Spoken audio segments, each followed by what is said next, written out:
This is one of the hot scenes that is about heat and chemistry. Oh, that's the artistic portion of the film. That's right. So just give her a little room, react normally, be sensitive above all, because in this scene, Daisy's going to take off her blouse. Steve Martin. You're offering yourself to him in order to save the planet. And Eddie Murphy.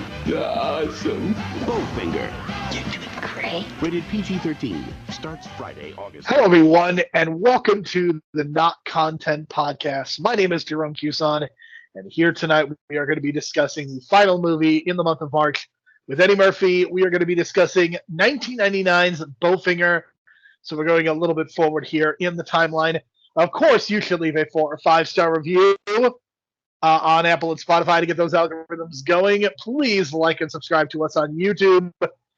Click the bell icon for notifications. Please find me on BlueSky at Jerome C 1985. Brian, we need to sign you up for BlueSky because Twitter is just, it's a Nazi haven right now. So you need to join the bandwagon. You need to succumb to peer pressure. I have some terms, but I'll have to look up these terms to see if they kind of match my terms. Look, are you going to enter into a negotiation with the Skeeters, or? Listen, the only reason I use Twitter now is to post eBay listings, and that's only it. And I just close it out, and then that actually does help my algorithm and my eBay listings since it gets views and stuff. So if Blue Sky can give me the same kind of traction to get my eBay listings off the ground, then for sure, because Twitter. I'm gonna repeat what I said earlier. There will be less Nazis if you post on Blue Sky at least.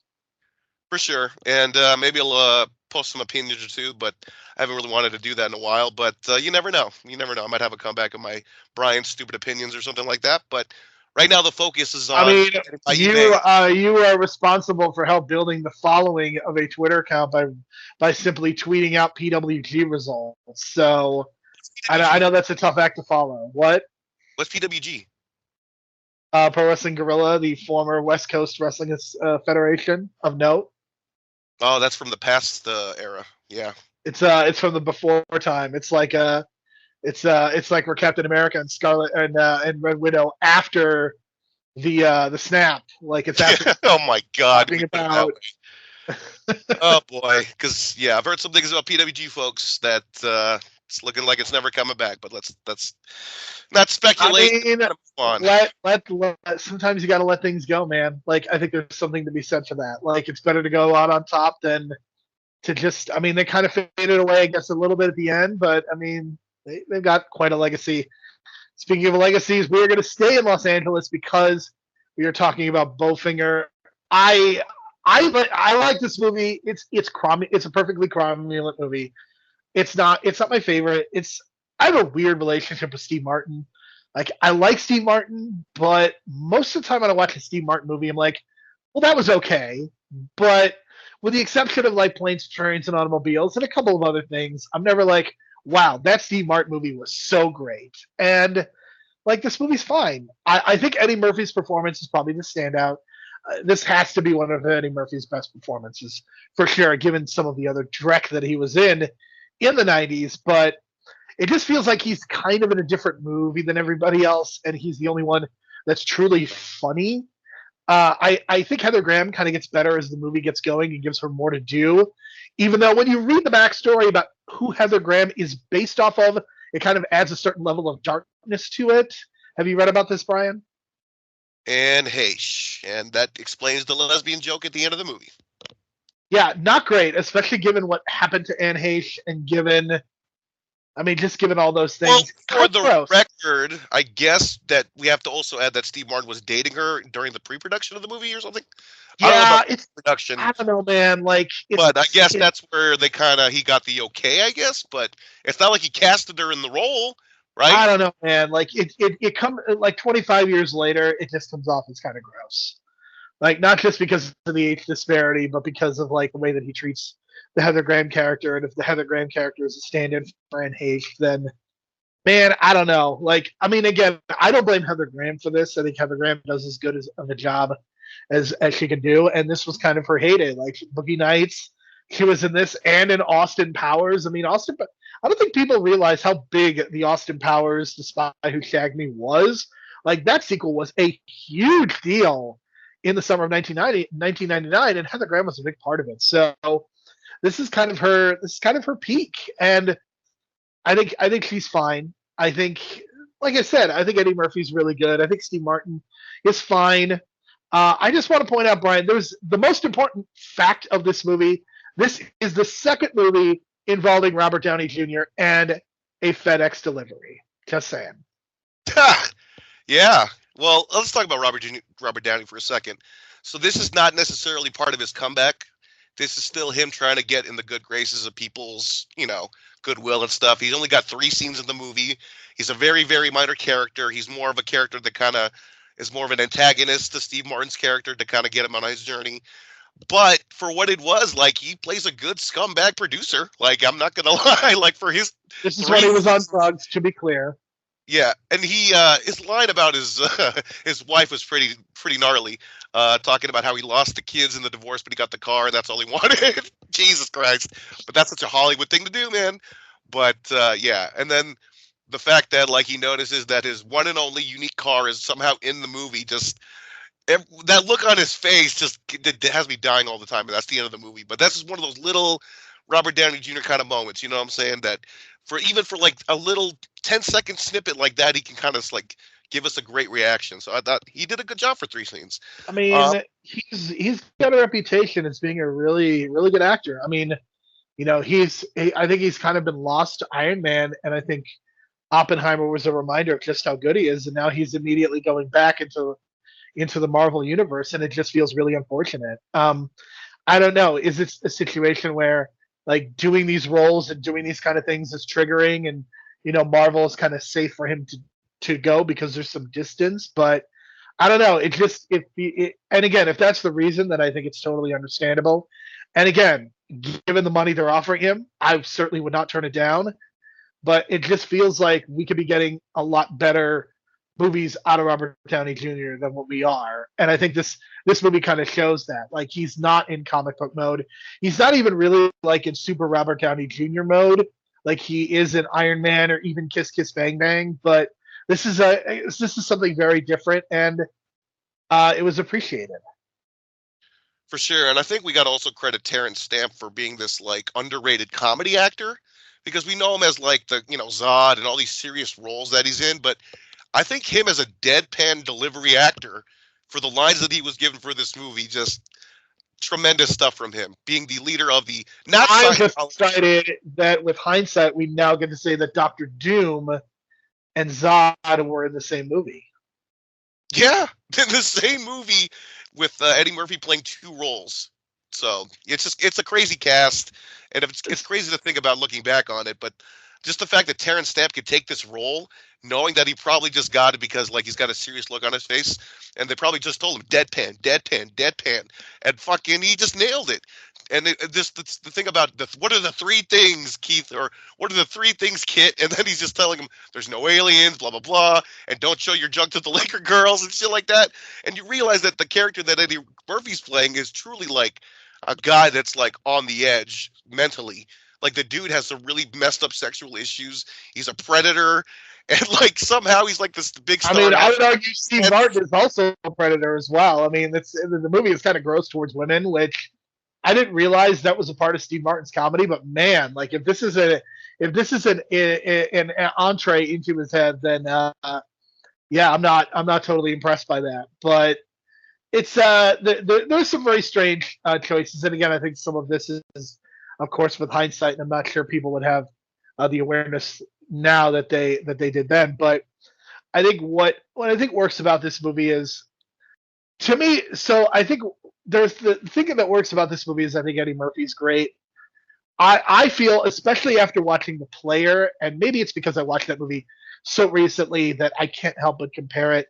It felt like this movie either needed to be more acidic toward Hollywood and make Steve Martin more sympathetic, or it needed to be funnier, because what we got, it just felt like there was an imbalance. I think the first act is slow, but I think once in a 90-minute movie, it should not take as long as it does to get going. Yeah, but once the production part of the movie starts going, like they're actually filming the movie on the sets and everything and just going crazy, trying to film around Eddie Murphy, I think that's when it just kicks into this different gear. I mean, because you're letting Eddie Murphy kind of cook. Exactly, yeah. And then once it starts going, it's like it just never stops. And all the scenes afterward, it's like there's not a lot of filler towards the end of the movie. Like the beginning scenes where like they put all the filler, and then everything after the second act is just everything is what you need, and it goes from about an hour straight of just, for me, it was like an hour straight of like laughing every minute because I was really connecting with a lot of the jokes. Not so much in the first 15 minutes or so, but once it started getting going, I was like, this is some really funny satirical stuff going on right now.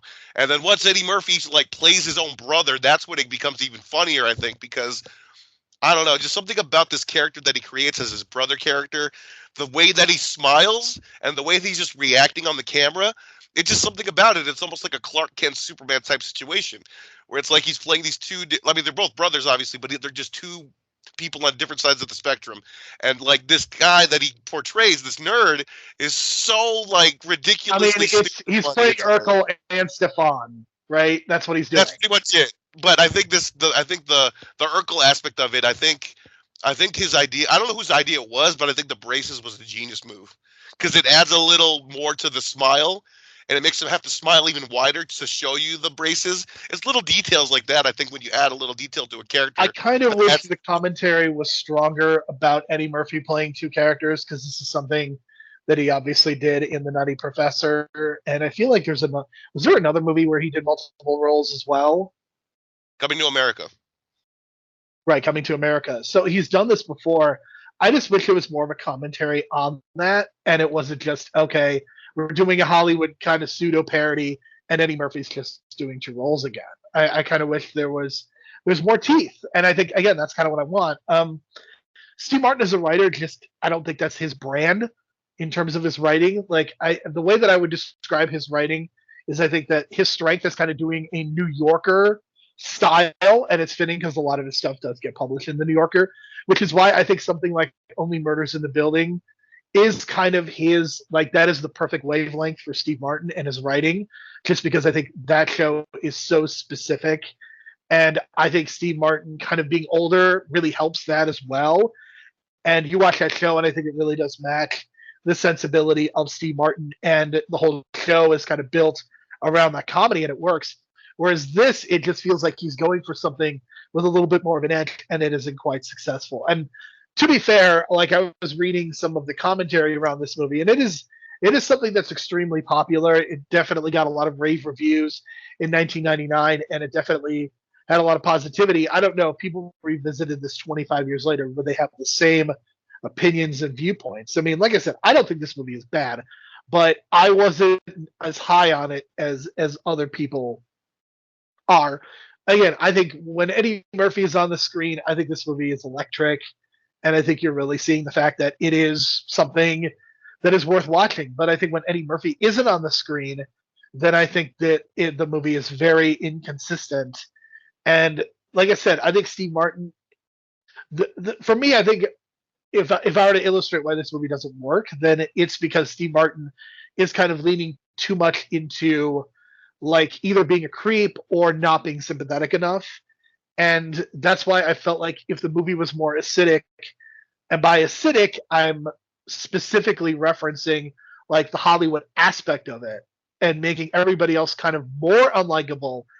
I think if everybody else was more unlikable than Steve Martin, then I think this would work much better. See, I think he didn't want to push too many buttons because I think Steve Martin deep down is still like that good guy that doesn't want to totally piss everyone off. Does that make sense? Yes. No, I think you're right. So I think that reflects in his writing, obviously. So he does make fun of Scientology a lot in this, which I do appreciate. Like 25 years later, like not realizing what that was when I was a kid, and of course now. I mean, you could argue that he's ahead of Hollywood. You could argue that he was ahead of it. Yeah, for sure. Making fun of it and just like making everyone who was a member of it look like a fucking idiot, and that's purposeful. So, and he obviously knew about the John Travolta stuff around this time and Tom Cruise. And even in '99, that was like kind of like a not talked about thing as much until Tom Cruise went on Oprah. So, and the whole Katie and his wife with Katie, what's her last name? Katie Holmes. Katie Holmes. Katie Holmes and Leah Remini has done kind of a show about. Yeah, so that kind of like opened it up. Savage's wife is missing, and there's a lot to it. I mean, it's just look. I'm not the person to talk about religion because I generally dislike any form of organized religion, but Scientology is pretty much at the top of the mountain in terms of bad religions. Yeah, for sure. And I think Terrence Stamp is that leader figure. I think that kind of fit really well because he's just like no selling everything, not trying to be humorous, and he's got that deadpan delivery. So it just kind of added to it. So I think that portrayal of Scientology, that kind of hit a little hard for some people, considering that Steve Martin, like I just said, is trying to not piss people off, but it felt like he had like a grudge against Scientology while making this, which, I'm sure he did. And I'm sure he still does. So that really, I really like that aspect of it. What I did like as well is like this subtle nod. Now that I'm older, it's almost like a subtle nod to the Muppet Show, where you got Steve Martin in the Kermit role, and I guess Jamie Kennedy would be in the Fozzie role, and then they start building the. Now I want to see the Muppets just remake Bowfinger.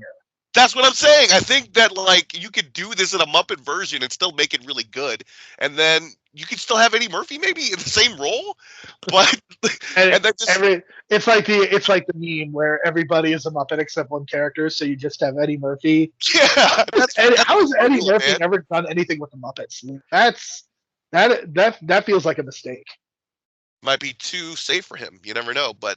I just kind of had that vibe in a Haunted Mansion movie. I don't know, man. Oh, that's right, and that's also a tie to the Muppets. Dude, once that man got arrested for soliciting a prostitute, then he definitely went the family route, which I kind of understand, but I can't help but feel like we missed out on some great Eddie Murphy performances that we'll never get it back, man. We'll just never get it back. Yeah, for sure. And what's interesting is that I guess originally they wrote the role of Kit for Keanu Reeves, which I think that would have been a major, major failure if Keanu Reeves was in the role, because it would not even be funny. I think it would just fall flat on its face right off the bat. So thank God they got Eddie Murphy instead. It flat out would not. It wouldn't work. I totally agree with you. I can't even imagine what they were thinking when he wrote the script that way. But once Eddie Murphy comes into play, it's like, oh, this is definitely what the movie should have been when you put it on paper. So thank God that Eddie Murphy just went into the meeting and he just immediately accepted the role because he wanted to work with Steve Martin and Frank Oz. So it kind of fit. And, I also kind of think that, like, Steve Martin is obviously trying to do this, like, this tribute to Roger Corman and Ed Wood. But, like, at the same time, it's like, it's also this thing about living or trying to accomplish your dreams in Hollywood kind of thing, which, they kind of taught us about when you're in film class and here in CSUN in Northridge, California, in the heart of the San Fernando Valley next to LA. And it's kind of like everyone has that dream. So it's kind of like this movie's definitely for those LA dreamers that come to LA trying to be a star or something. But that's why I kind of like that. I think that's the heart of the movie for me. And that's why I kind of like really, I don't know, really get into the second half and third. The second half and all that. It's just really like heartwarming kind of. I know these are creeps, but like it's just the crew. I think when you see the crew themselves trying to like make this happen when they got nothing going on in their lives, I think that's really what gets me into like, oh, this is the real heart of the movie. It's these background people that are just trying to go through Steve Martin and trying to make it big with them, and they kind of do. So, and spoiler alert. So obviously the plot of the movie is they can't get Kit to be in the movie, so they're filming around him, and they make the joke that like, I didn't know I had to get permission for him to be in the movie. It's like, dude, you've been in the industry for how long? So yeah, and then you got that going on, and then once that they realized that they shot some extra footage of Kit around LA, Kit exposed himself to the Laker girls, which he predicted or said he was going to do in the beginning. And then they use that as leverage against him, and then that's the Hollywood, dark Hollywood ending, I guess. I hate how fake Hollywood is. I mean, right? I mean, what do you want? I mean, look, he got him to say the line at the end, and he didn't have to pay the guy, but I guess he just had to destroy the footage in some kind of legal verbal agreement or whatever it was written out. So Eddie Murphy's a creep in this movie, but his brother's not, apparently, because the brother ends up becoming this B-movie star, which, I don't know. Did you find the ending offensive? I just found it, like, hilarious, thinking, like, this is their idea of a cheap kung fu B-movie, and yet it's probably not that far off from, like, a Show Brothers. If the director was Taiwanese, my answer would be, I would say it's okay, but it's Frank Oz, so I'm a little bit more questioning of it. I mean, like this is the thing that I always say is like Asian racism has kind of been acceptable up until like 5 years ago. I mean, it just feels like we've had like How I Met Your Mother infamously had yellowface in it. So it just feels like Asian racism is so much more acceptable than racism against other people.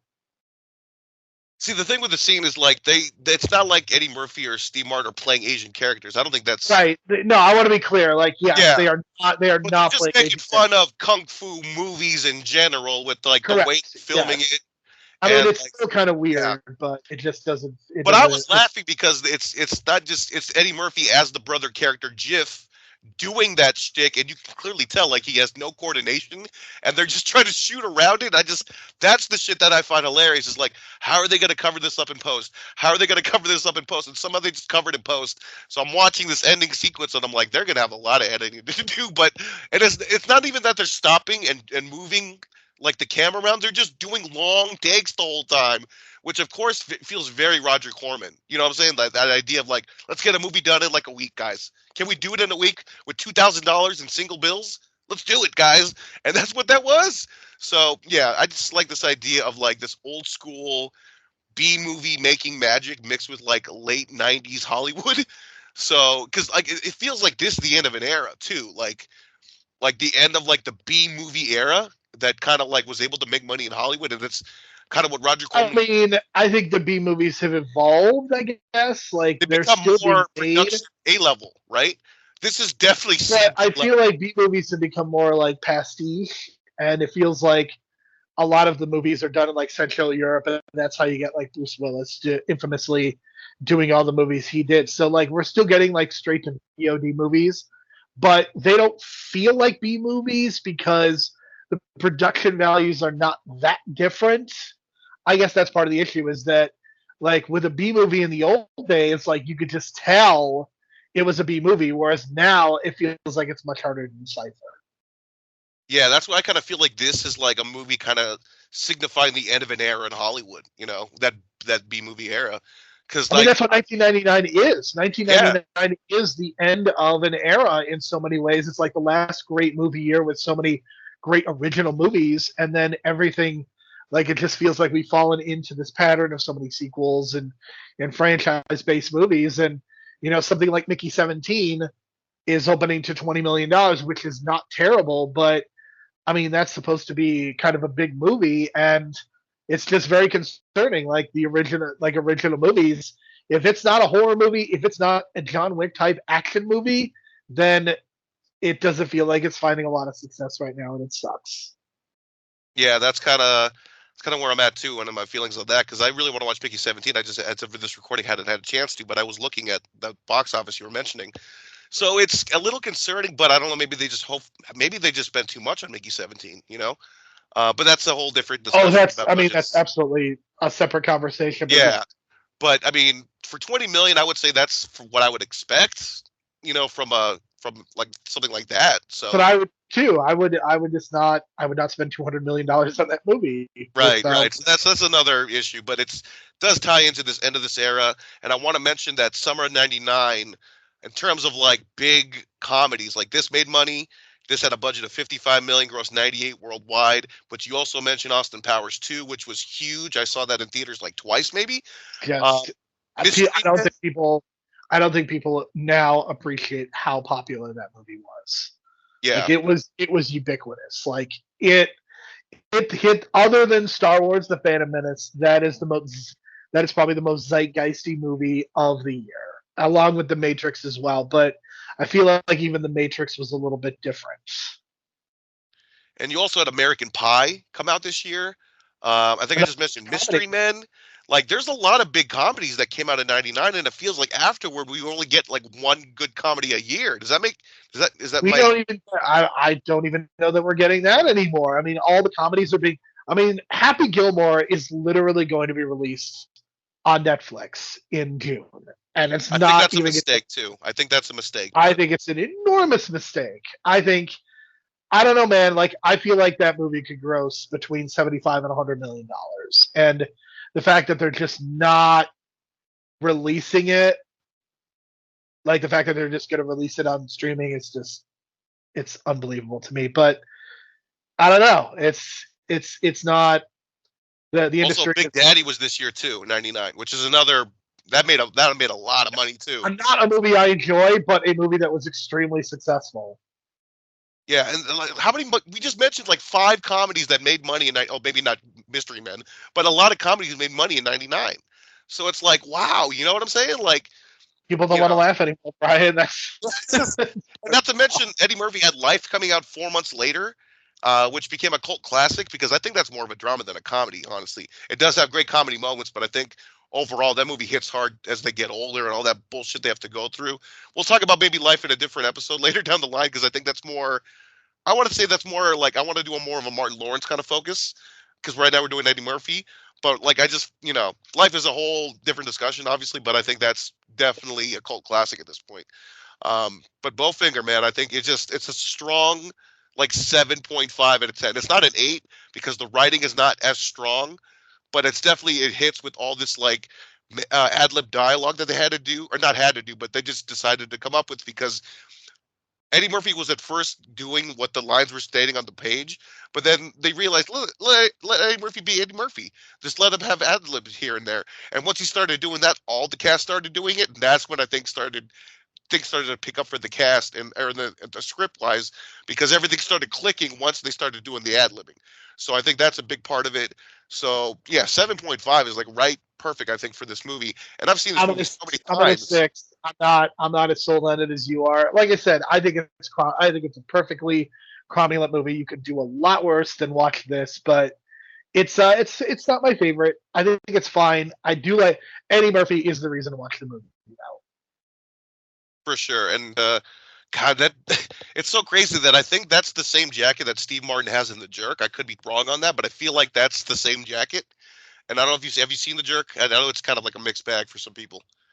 I have not seen The Jerk, and it's funny because I recently watched the Steve Martin documentary thing that was on Apple, so I've definitely been thinking about watching Roxanne and The Jerk because I've not seen those. And yeah, maybe we'll do a Steve Martin month at some point, but maybe a double feature, maybe just to get to him out of the way. But I definitely want to watch Roxanne because I did watch, like I said, I've been on like Siskel and Ebert kicks and whatever, and they both really love Roxanne. Like every night, I'm getting Siskel and Ebert thoughts from Brian.